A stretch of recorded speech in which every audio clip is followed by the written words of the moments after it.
an interesting coincidence that of the two films we have filmmakers from, both of them are virtually wordless, really heavily not relying on words. And they both had a little bit troll in them, too. I never noticed that. I guess my first question is why you each decided to do it that way and go with so little dialogue. And if you found it easier to tell the story that way without having to put words in people's mouths, or was it easier or more difficult to get the story told? Well, for me, the story started with the location because we found this crazy, amazing location in New York when we were there. And so the story came out of that. And so I really saw instantly a character. And so I really wanted to be a character piece going inside the mind of the character. So when I wrote it, it actually had more dialogue and more lines, but I ended up just cutting more and cutting more and cutting more and cutting more, and finally until it was just this line here and a line there and a line there that really helped tell the story kind of through the journey of his mind. But it was difficult, it's difficult to tell a story that way. Was your lead actor angry that you kept cutting his dialogue? We felt okay about it. But there actually was more dialogue between me and the girl, which personally I kind of liked leaving it more open-ended, that the audience had more of an imagination of what really was going on there than rather just finger feed the audience with the specifics of why he's doing it. It just wasn't working for me. What about you guys? Okay, well, Pillow, the first drafts of it did have dialogue, and Josh and I were living together for about 5 years during that time. And we're brothers, so we've lived together a long time. And during our time together, we didn't have to say a lot unless we were writing scripts and stuff. We could just, make a motion and fetch a beer for each other, be hungry, grunt. And the dialogue, we just figured these brothers, they lived together, they didn't have too much to say, and they knew what was going on, and the dialogue kept dwindling down. Was it harder? It just seemed like a natural, the way the progression, the dialogue would just slip away with every draft until it was just, the only dialogue was going to be off screen from a character you never see, the mother, and then we decided to put it all in Dwight, sound design, make that more complicated. You didn't say? I concur. Did you guys consciously choose the actors with that huge height disparity for the sight gag of it? So it was so glaring every time you'd see a shot of the two of the brothers together. Yeah, absolutely. I mean, it's the Lenny George, that contrast really. Yeah, we were definitely looking for that. And whenever we cast it, we were writing it, we knew we wanted Ed Lowry, the older brother, the smaller one.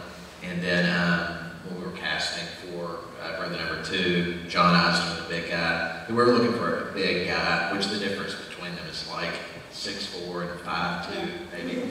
But it really worked. These guys were. I couldn't help but notice that the last 3 gentlemen here's your names, either one or all of you, had a credit in 4 of the films, in Beauty, Foot Soldier, and Ballerina, Pillow, and The Orderly. How did that come about? How is it that all of you are credited in almost every movie? Well, as part of the plan, we're really trying to take over the world.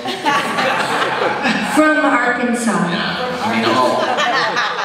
all 4 of those films, we're all friends with most everybody that worked on those films, and actually, we help each other out. Yeah, we help each other out. Even being extras, and I'm not an actor, but you saw Josh's work. He apparently is pretty good at it. I was in The Orderly. I saw it. I know.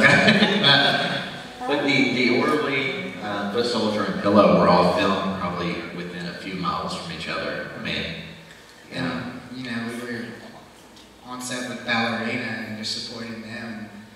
Any way we can help any of our friends and people, And is Arkansas a hotbed of creative activity and filmmaking?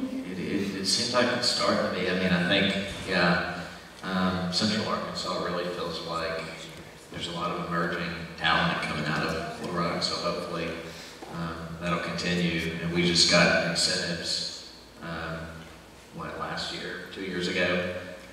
So yeah, I mean, we're not really competing with Louisiana yet, but at least we've got something that can keep the talent in the state that's there. We've had, like this last year, Mud was filmed, and it was the biggest things that have been filmed in the state, definitely. And I think there's other projects planned on coming, hopefully, so we can keep them.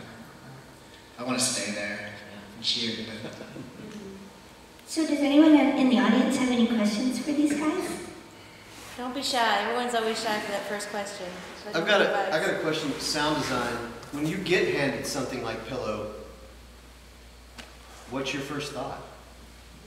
Well, I was lucky on Pillow. I did all the location sound. So going into it, I knew that for one, the set had to be really quiet. The generators had to be way off, and if they weren't, I needed to build structures to block the sound. And just a meeting up front with everybody. Just letting them know that even though you're not going to hear any dialogue, I'm going to be capturing just the air in the room, and it'll be really important later.